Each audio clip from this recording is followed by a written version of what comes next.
Tere, mina olen Elsellis, lambakasvatuse ja mahepõllumajanduse konsulent ning täna on mulle ülesandeks tehtud teile rääkida tingimuslikkuse kohustuslike majandamisnõuete teemal. Põllumajandustootjatele on palju nõudeid.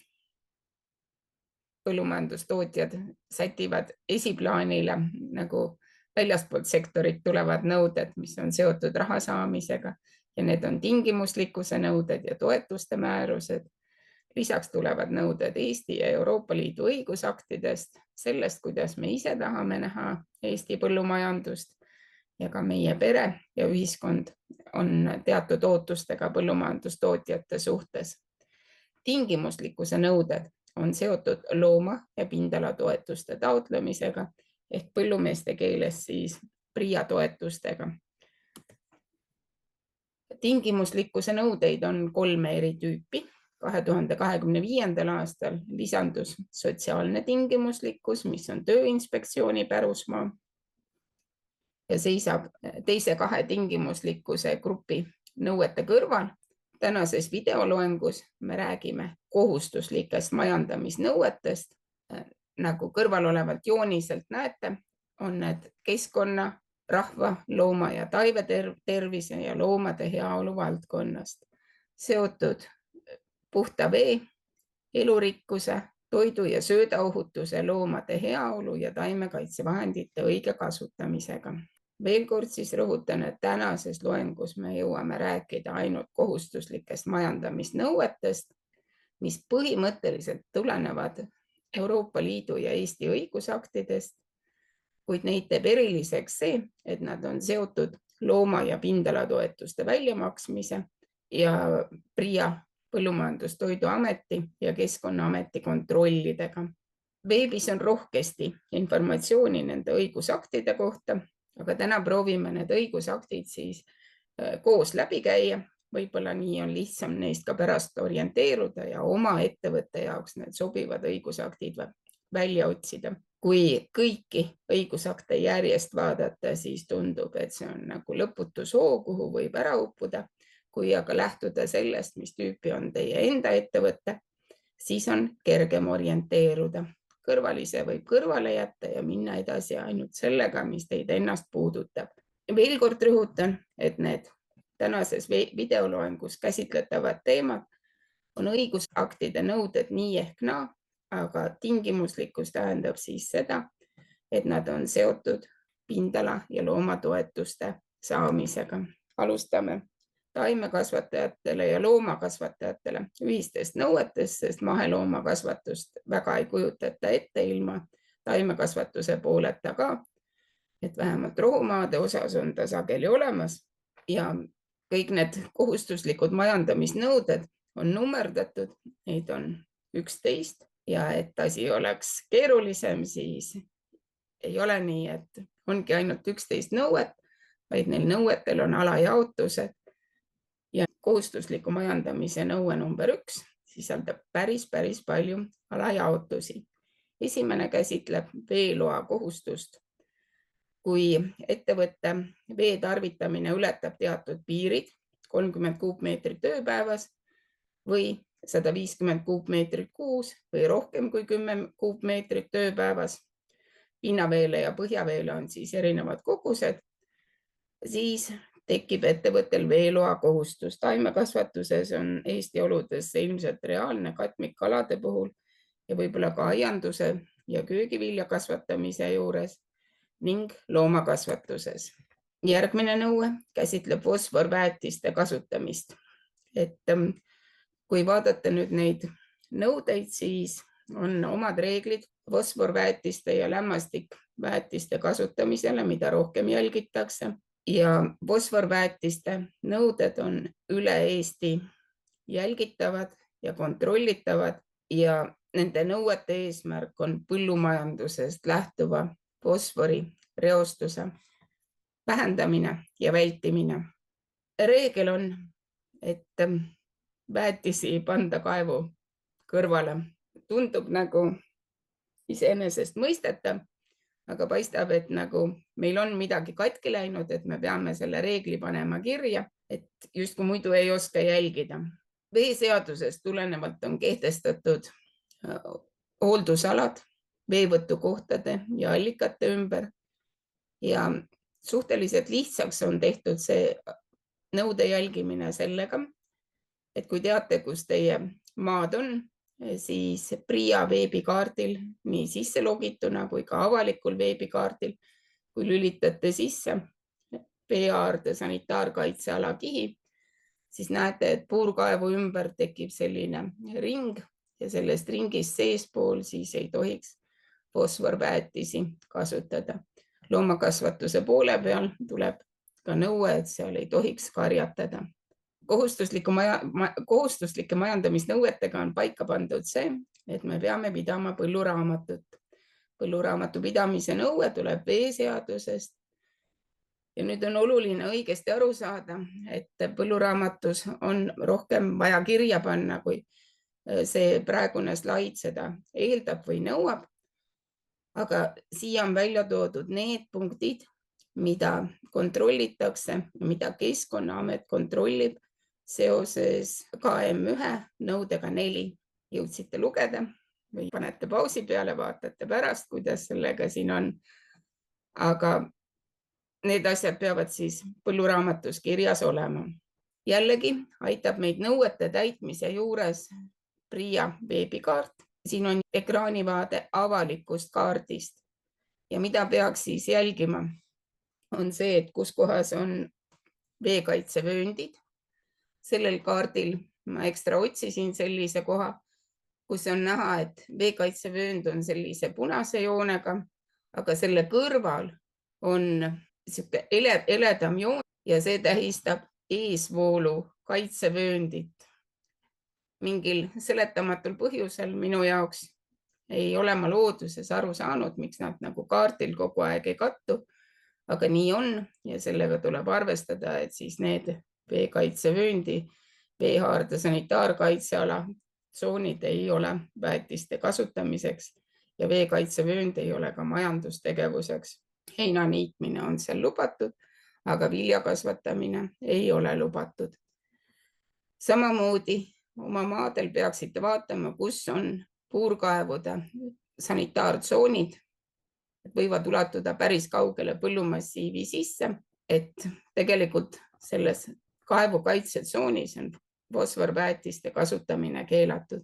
Ja ka allikaid, näete, on sellel kaardil.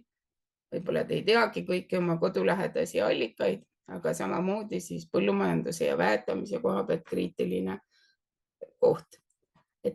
On hästi head lahendused meile viimaste aastate jooksul tekkinud PRIA veebikaardile ja neid võiks siis kasutada ja tuttavaks saada oma põllumaadega ja väetiste, eeskätt siis fosforväetiste kasutamise ohtudega.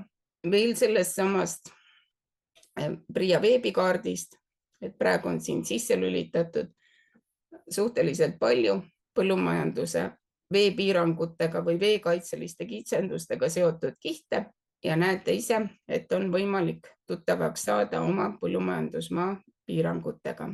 Alatasa põllumehed puutuvad kokku selle olukorraga, kus sõnnikut justkui on, põllule laotada vaja oleks, aga ei tea täpselt, kas tohib või ei tohi. Sõnnikul on erinevad tüübid, on vedelsõnnikud, poolvedel, tahe ja sügavallapanusõnnik. Neid ühtegi ei tohi laotada talveajal 1. detsembrist 20. märtsini, aga ka siis, kui maapind on kaetud lumega, külmunud või veega küllastunud. Tänavusel suvel tõenäoliselt on nii mõnigi Lõuna-Eesti piirkond veega küllastunud ja kui praegu oleks sõnniku laotamise plaan, siis tark põllumees seda ei teeks liigselt märjal põllul. Kui sügis on liiga märg, siis võib juhtuda, et Keskkonnaamet keelab vedelsõnniku laotamise juba varem kui 1. novembril ja siis tuleb sellest keelust kinni pidada ja juhinduda Keskkonnaameti keelust. Ekslikult mõnikord on aru saadud, et püsirohumaadele ei tohi sõnnikut panna.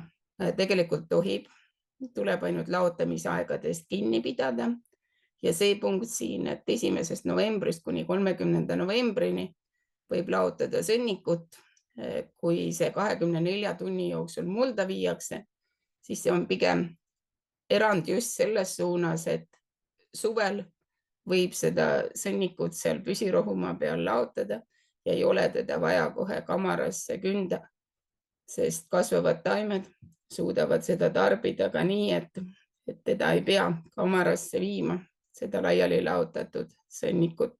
Iseasi on muidugi lõhnaprobleem, et kui seda sõnnikut, mis on laiali laotatud ja see juhtub olema vedelsõnnik, sinna kamarasse ei viida.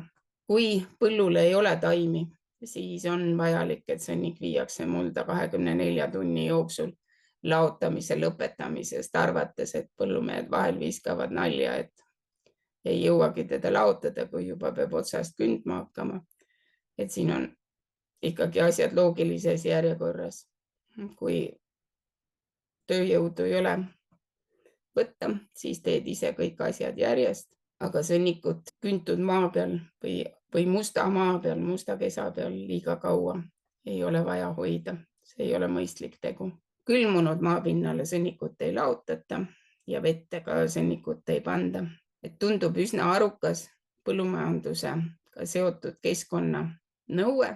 Järgmise nõude ma ise nimetasin, et see on nagu Eestimaa mägedel toimetamise nõue, et fosforit sisaldavaid väetisi ei tohi panna meie kuppelmaastike järsematele nõlvadele, et määruses on kirjas, et kui kalle on 5 või 10%, et siis on erinevad nõuded siin, aga põhimõtteliselt on see asi ikkagi nii, et vaatad maastikul ja kui on ikkagi järsk kallak, siis see ei ole koht, kuhu panna fosforväetisi. Suure tõenäosusega suur osa nendest väetistest esimeste vihmadega voolab siis veekogudesse ja ei lähe sinna, kuhu ta peaks minema. Teine oluline taimetoitainete rühm on lämmastikväetised. Lämmastikväetiste kohta on ka omad normid, et kui fosforväetisi võime anda 5 aasta keskmisena 25 kilo hektari kohta, siis lämmastikväetiste norm on suurem, 170 kilo hektari kohta. Arvestus käib põllupõhiselt ja iga-aastaselt ei ole seda 5 aasta keskmise lugu. Ja nüüd on oluline mõista, et need lämmastikväetiste kasutamise normid on ka õigusaktiga paika pandud ja kehtivad üle Eesti, aga selle tingimuslikkuse süsteemi omapära on see, et tingimuslikkuse süsteemi raames lämmastikväetiste kasutamist kontrollitakse ainult nitraaditundlikul alal. Fosforväetiste kasutamist kontrollitakse siis üle terve Eesti tingimuslikkuse süsteemi raames, aga kui teie põllumaa ja heinamaad ei asu nitraaditundlikul alal, siis võid arvestada sellega, et Keskkonnaameti ametnikud tingimuslikkuse nõuete süsteemi kontrollimise raames teie põlluraamatust neid kohti näpuga järgi ei aja, et kui palju lämmastikku on sattunud teie põllule. Järgmised kohustusliku majandamise nõuded 3 ja 4 puudutavad looduslikku linnustiku kaitset ja looduslike elupaikade loomastiku ja taimestiku kaitset. Ehk seda loodusrikkust, mis meil Eestis justkui olemas on ja mille üle me väga uhked oleme, aga kui ei hoia, siis seda meile liiga pikalt ei jätku. Ja sellepärast siis on kehtestatud need normid ja nõuded ja seotud põllumajandustoetustega, et meie elurikkus säiliks. Ja mõneti see siis piirab põllumeeste tegevust. See on selline 2 otsaga asi, ühest küljest põllumajandusmaastik ja avatud maastik tekib tänu põllumajandustegevustele, aga teisest küljest pärast peame keskenduma selle elurikkuse hoidmisele. Oluline on põllumajandustootjal teada ja tunda oma maid. Et selles mõttes on ka see pöördeline hetk, et kui varasematel aegadel põllumees ja tema põllud asusid lähestikku, siis nüüd see enam nii ei ole.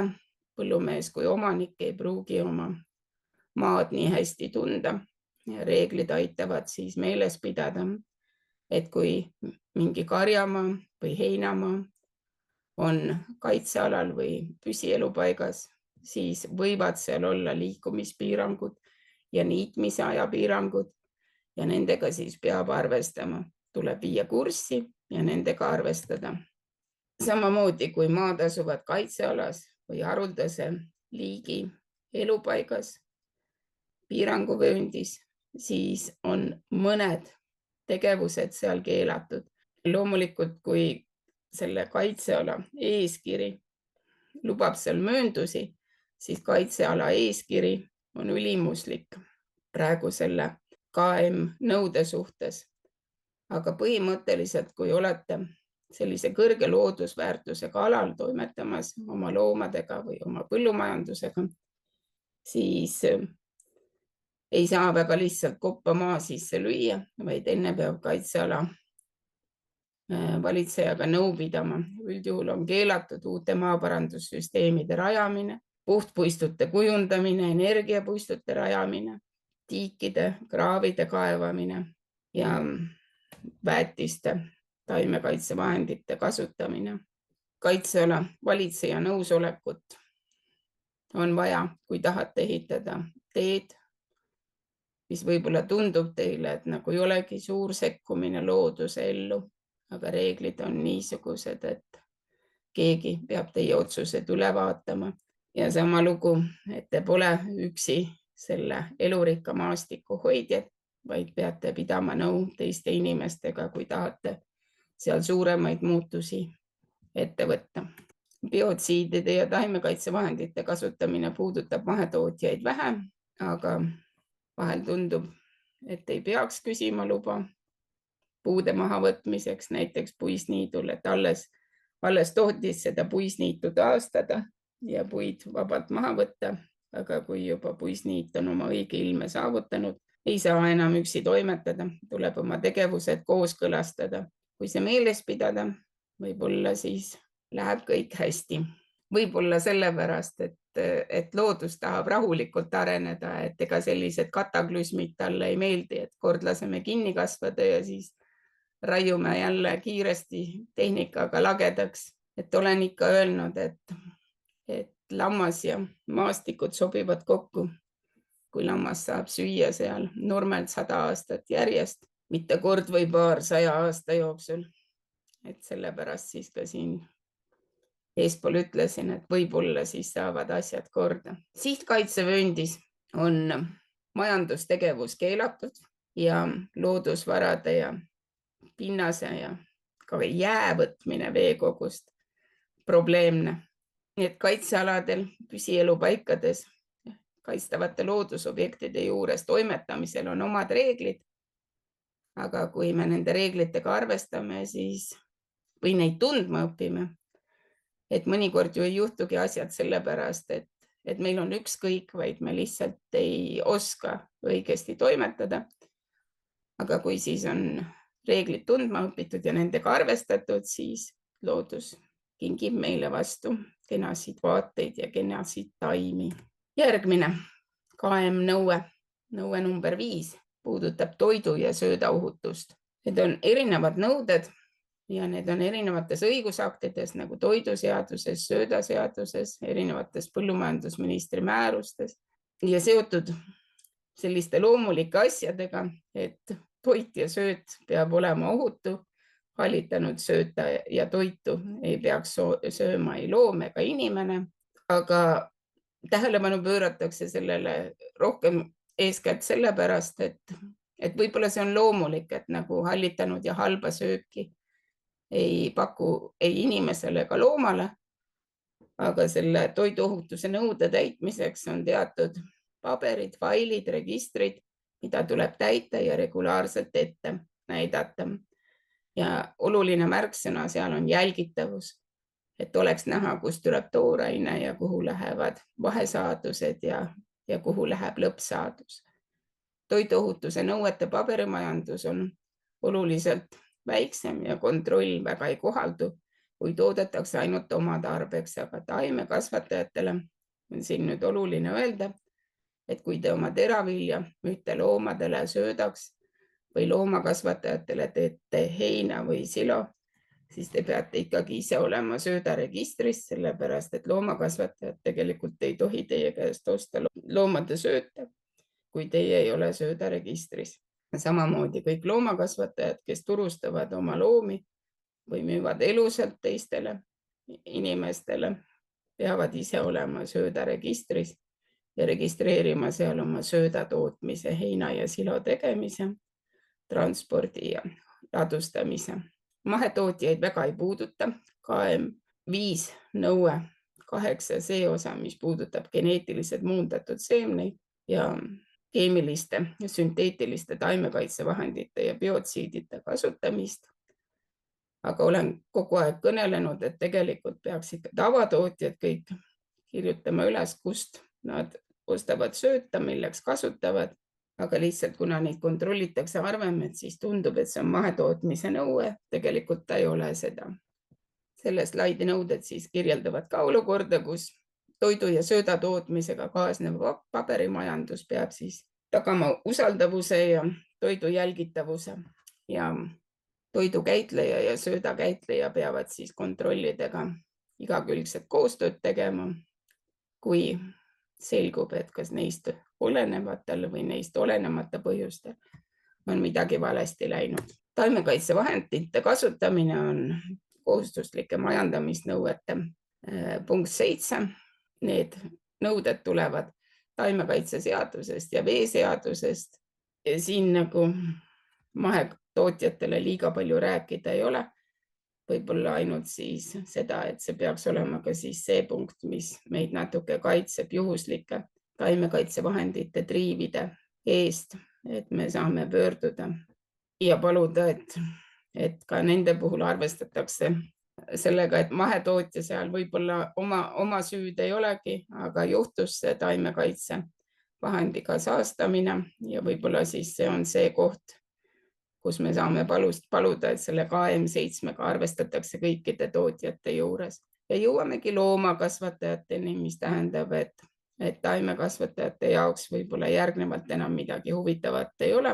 Alustame sellest samast nõudest KM1, mis on siis veeloa kohustus ja mis puudutab sageli just loomakasvatajaid ja on nii-öelda tingimuslikkuse nõuete kontrollimise raames vahele jäänud või teadmatusest pigem valesti käitunud veisekasvatajad, et piimakarja ja hea piimaanniga veiste veevajadus on suhteliselt suur. Abiks teile siin sellel slaidil ka lehmade veetarve, see on internetist hõlpsasti leitav ka teid kontrollima tulevale ametiisikule, kes võib-olla pole pidanud oma elus ühtegi lehma jootma ega ühtegi lehma lüpsma, aga need andmed on talle kergesti kättesaadavad. Need konkreetsed on põllumajandusloomade jõudluskontrolli kodulehelt. Ja kui siis need arvud korrutada loomade arvuga, siis teie kui loomade omanik peate ise suutma tõestada, et teie loomade veevajadus on väiksem, kui siit arvutades välja tuleb. Kui veevajadus on suurem, siis veeloa saab vormistada keskkonnaotsuste infosüsteemi KOTKAS kaudu. Kui te arvate, et teie loomade veevajadus või vee tarbimine ei ole nii suur, siis vahest aitab see, kui paigaldate lauta veemõõtja ja sellisel juhul, et ta teid kaitseks või selleks, et ta teid kaitseks, peaks ta olema taadeldud. Loomakasvatajaid puudutavad sügavalt ja tugevalt sõnniku probleemid. Ja tuleme tagasi KM1 nõude 2 juurde, mis siis puudutab sõnnikuga väetamise fosforinorme. Sõnnikuga on lubatud anda 1 hektari kohta kuni 25 kilo fosforit ja meil loomapidajatena on kohustus selle fosfori ja ka lämmastiku, kuigi lämmastik ei ole siis väljaspool nitraaditundlikke alasid nagu tingimuslikkuse nõue, aga siiski veekaitseseaduse nõue see on. Pidada arvestust fosfori ja lämmastiku üle, mida me sõnnikuga põldudele anname, sealhulgas ka siis karjatamisel maajääv fosfor ja lämmastik. Viimasel aastal on tekkinud võimalus selle lämmastiku ja fosfori üle arvestuse pidamiseks e-PRIAs põldude haldamise teenuses Et üks näide on teil siin ees, kui märkida siia karjatamise algus ja karjatamise lõpp ja toodangurühm ja loomade arv, siis see programm automaatselt arvutab karjatatud tunnid, lämmastiku, fosfori ja taimekasvatuse tarbeks ka kaaliumi, mis sellest karjatamistegevusest keskmiselt hinnanguliselt maha jäi. Et see on üks selline tõhus võimalus oma karjatuspäeviku täitmisele suhteliselt vähe aega kulutada. Ja portsjonkarjatamise harrastajad, et neil tegelikult ei ole kohustust iga väike portsjon eraldi kirja panna, et peab seda karjatamispäevikut pidama põldude kaupa ja reguleerida seda aega, kui palju loomad on sel konkreetsel karjamaal olnud, saab siit karjatatud tundide muutmise kaudu. Arvestus on hinnanguline. Sinna me ei saa midagi parata, et keegi täpselt ei loe kokku seda, kui palju kümnendkohaga lämmastikku ja fosfori meie loomadest karjamaale jääb. Aga hinnangulised näitajad saame. Kaevude ümbruses ei tohi olla karjakopleid, et kahjuks on juba ette tulnud neid olukordi, kus lauda juures oleva puurkaevu juures on lehmakoogid ja see puurkaev on otse lehmakoplis sees või siis keskasula puurkaevu veehaarde juures on loomakoppel ja ka oma kodutalu salvkaev ei tohiks olla see koht, kus loomad joomas käivad, et see jääb möödunud sajanditesse, kus kari kaevul joomas käis, et tänapäeval peame me selle teisiti korraldama, karjad on suuremad ja kaevud suurtest karjadest ohustatud. Taaskord põlluraamatu pidamise slaid, et siin on nüüd kirjas ka see, mida loomapidaja täiendavalt võrreldes taimekasvatajaga peab märkima sinna. Ja nagu eespool öeldud, et tegelikult on seda mugav teha PRIA põldude haldamise e-teenuses, mis selle kiiresti ära arvutab. Üks suhteliselt sage probleem on ka see, et maad on vähe ja loomi palju. Vahel on nii, et kui vaadata seda maad üldiselt ja loomi kokku, siis nagu ei olegi palju. Aga vahel juhtub nii, et ühe pere erinevate ettevõtete loomad käivad samal karjamaal ja siis võib juhtuda nii, et ühel ettevõttel on väga palju loomi ja väga vähe maad ja kõik nagu see sõnnik ei mahu enam sinna maa peale ära. Siis peab sellega arvestama paraku ja tegema lepingu sõnniku äravedamisest või käitlemisse andmisest teisele ettevõttele. See võib olla teine mahetootja, kes kasutab teie loomade sõnnikut oma põllu peal. Paberid peab alles hoidma. Üks eksimise koht on see, kui arvestatakse, et sõnnikuhoidla ei pea mahutama põllule auna viidud sõnnikut. Õigusaktid on meil praegu niisugused, et seda sõnnikut, mis põllule auna on viidud, ei saa sõnnikuhoidla kohustuslikust suurusest välja jätta. Sõnnikuhoidla peab olema loomapidamisettevõttel, kus on üle 5 loomühiku loomi ja sügavallapanu laut, nagu lammastel ja kitsedel sageli on, asendab sõnnikuhoidlat. Sõnnikuhoidlal on oma määrus, mis kehtestab normid sõnnikuhoidlale ja sinna peab mahtuma 8 kuu sõnnik. Midagi ei ole teha, see on praegu õigusakti sisse kirjutatud ja senikaua, kui need asjad ei muutu, loomakasvatajad praegu peavad selle nõudega arvestama. Ideaalis on sõnnikuhoidla ümbrus puhas, seal ei voola virtsaojasid ega ei ole sügavaid rööpaid ja kui sõnnikut viiakse põllule, siis ei ole maanteed sõnnikut täis. Et proovime oma sõnniku laotada siiski põllule ja mitte maanteekraavi.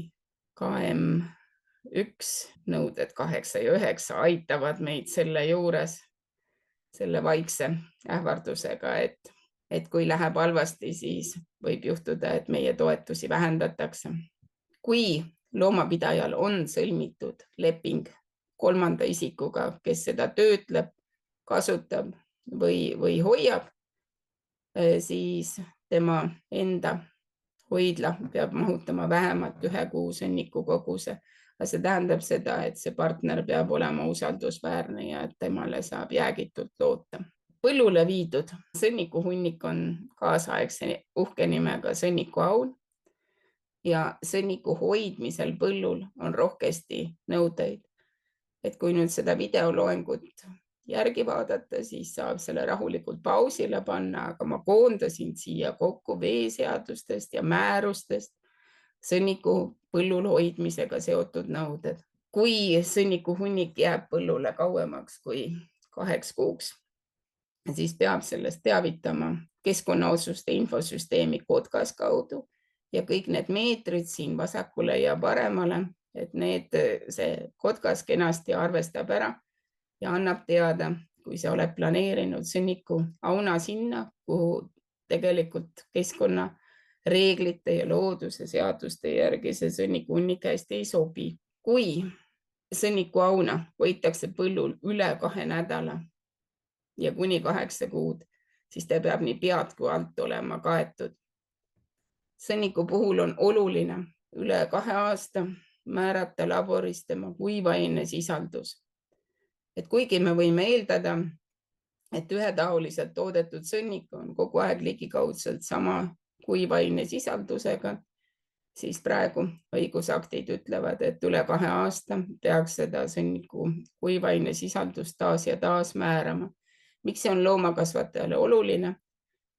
Sellepärast, et ta saab teada, kas tema sõnnik on tahesõnnik või kvalifitseerub sügavallapanu sõnnikuks.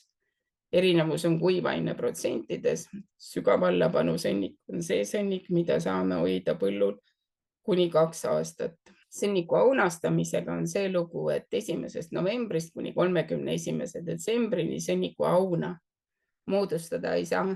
Ülejäänud 10 kuul võib teha põllule sõnniku auna õigesse kohta, mitte veelompi, mitte kraavi kaldale. Ja sõnniku auna moodustamiseks, kui see on plaanitud kauemaks siis kui 1 vegetatsiooniperiood, et hoiate teda üle talve, siis tuleb teavitada selle keskkonnalubade infosüsteemi KOTKAS kaudu. Ja praegu see KOTKAS töötab küll veel nii, et 14 päeva enne peaks see aunastamine seal fikseeritud olema. Selles süsteemis suhtleb teiega AI, otsustab kohe ära, kas kõik on õigesti ja annab praktiliselt momentaalselt tagasisidet, kas nii tohib või ei tohi, et ta kontrollib ka teie teadmisi, et 50 meetrit veekogust ja nii edasi ja nii edasi. Kui te siis kõikidele küsimustele õigesti vastate ja sõnnikuhunniku õigesse kohta joonistate, siis on see luba ka esitatud riigile. Kui midagi läheb valesti, siis KOTKAS ei lase teil valet sõnniku auna läbi. Sõnniku kompostimine on oma reeglitega ja prügi ja toidujäätmete kompostimisest eraldi. Sõnnikuga tegeldes vaatame ikkagi veeseadust ja sellest tulenevaid määrusi. Vähe teatakse ka seda, et kui me oleme teinud 8 aastaks selle komposteeritava sügavallapanu sõnniku auna, et siis uus aun selle koha peal võib alles 5 aasta pärast tulla. Veekaitsevööndis karjatamisel on samamoodi omad nõuded ja siin ei räägita rannikumerest ja kus selliseid piiranguid ei ole ja kus on omad reeglid sagedasti seotud siis rannaniidu hooldamise nõuetega. Aga ülejäänud Eesti veekogude ääres tuleb arvestada, et karjatamine on lubatud 1. maist 31. oktoobrini. Ja ülejäänud ajal ei tohiks loomad veekogude äärde pääseda. Kui koppel ehitatakse nii, et loomad ei pääse veekogu juurde talvel, siis on kõik hästi ja nõuetele vasta. Aga sageli juhtub siis see, et karjatamispäevikusse või sinna e-PRIA põldude haldamise keskkonda unustatakse panna see kirja, et koppel on tegelikult väiksem kui terve põllumassiin, mis ulatub veekaitsevööndisse. Et peab siis nagu mõlemad asjad meeles pidama, et talvel loomad jõest ei joo või järvest või tiigist et peab selle jootmise kuidagi teisiti korraldama. Ja kui kõik on maastikul õigesti tehtud, et siis meie failid ja sissekanded põlluraamatus kajastaksid seda ka õigesti. Nii et loomade puhul siis suvisel perioodil on oluline jälgida seda kaldaala pikkust. Seal ei ole oluline, kui suur on see koppel või et kas loomadel on lahedalt ruumi seal koplis olla, vaid tähtis on see, kui lühike või pikk on see ühine ala veekoguga ehk see kaldajoon. Sõnniku ja veekaitsevööndis karjatamise loomühikud ei ole päris need, mis nagu mahetoetuse saamisel, et seda nimetatakse pigem nagu koefitsiendiks ja need on eraldi määruse lisana siis olemas. Ja siis sõnniku ja karjatamiskoormuse puhul arvestatakse nende loomühikutega. Suhteliselt uus nõue, aga meie loomade ja looduse huvides on määrus, mis sätestab välitingimustes loomade pidamise. Tuleb tähelepanu pöörata sellele, et on 2 tüüpi välipidamisalasid, et välipidamisalal on meie loomad siis, kui taimed ei kasva ehk väljaspool vegetatsiooniperioodi, see on see koht, kuhu neile viiakse talvine sööt, mitte lisasööt, vaid talvine sööt. Ja on 2 tüüpi välipidamisalasid, ajutised ja alalised. Ajutised ei ole kunagi 2 aastat järjest samas kohas ja alalised võivad siis olla kauem, aga alaliste reegel on see, et seal peab olema vettpidav põhjakiht. On päris suured alad Eestimaal, kus tegeldakse loomakasvatusega ja kuhu ei saa rajada ajutisi välisöötmisalasid. Need on kaitsmata põhjaveega alad ja jällegi need on PRIA veebikaardil nii avalikul kui siis pärast sisselogimist põldude halduse teenuses näha. Kaitsmata põhjaveega aladel saab rajada ainult lekkekindla põhjaga lisasöötmisalasid talvel.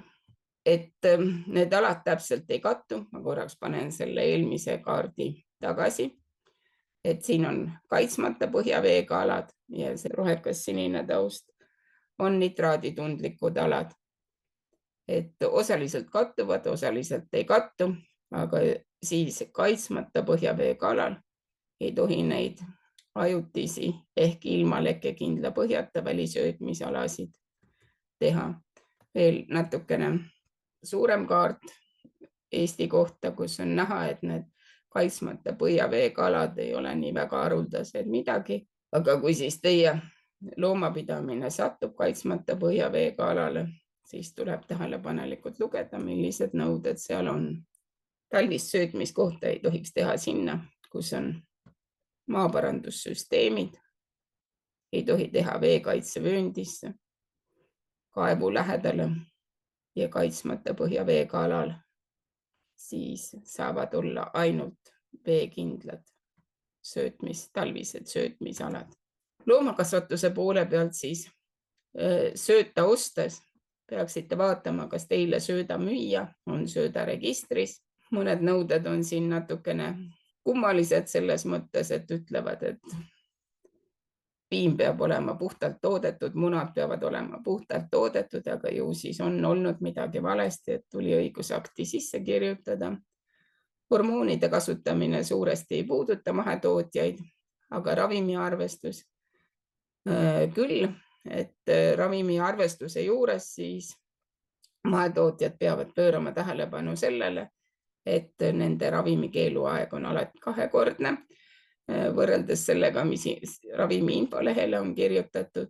Ja üks aspekt, mida siin slaidil pole mainitud, on see, et mahetootjad peavad arvestama niisama igaks juhuks ja ennetavalt nad ravida ei või, et meil peab olema ravimiseks alati oma kindel põhjus. Paljud loomade pidamise nõuded ja loomade heaolu nõuded mahetootjate suunal on vaikimisi täidetud, sellepärast et mahetootmise loomapidamise standardid on suhteliselt kõrged, aga ka tavatootmises siis läbi nende tingimuslikkuse nõuete püütakse parandada loomade heaolu. Ekstra tähelepanu pööratakse siis vasikatele ja sigadele ja broileritele ja intensiivtootmises olevatele loomadele. Veterinaarsed menetlused, mis muudavad looma välimust ja mida ei tehta ravi eesmärgil, on keelatud.